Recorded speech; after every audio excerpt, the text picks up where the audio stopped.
so you can talk a little bit about your book. We've done a little bit of promoing for you about your book coming okay. out. Well, it's UK release. I just learned this morning will be the end of this month, and the launch in the States will probably be the end of April.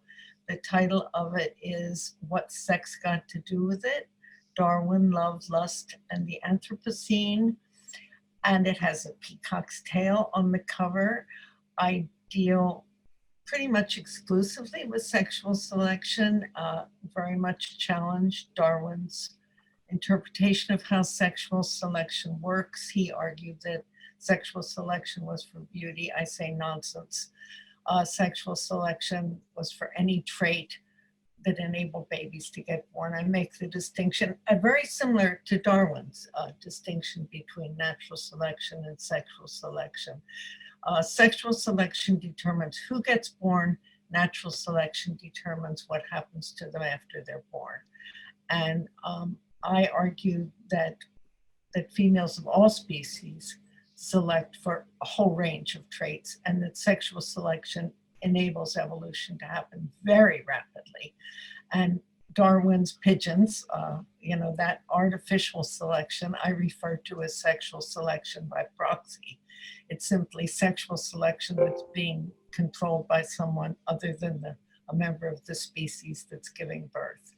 But I turn to Henry George in the end and say that his understanding of economics gives us a solution to both inequality and climate change. And I deal very much with the importance of language and language is symbolic communication. All species have communication, but only humans, of all the trillions of species that have ever existed in the billions of years that this planet has been spinning around, only humans evolved symbolic communication, and it is our symbolic control of natural resources that has so destroyed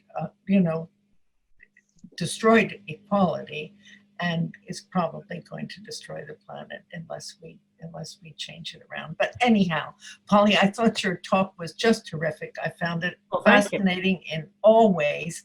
I found the discussion equally fascinating. And as I said, I quickly went to my other meeting. It was very boring. So I left that one and came back to this. Priceless, priceless, priceless. So thank you ever so much. With that, we'll see you next month, and we're going to have more of this. We started this out with natural law and Ed Dotson last month, and we'll continue on with the series, it looks like. We've got some interesting stuff coming up. Thank you all very much, and have a good evening. Bye for now.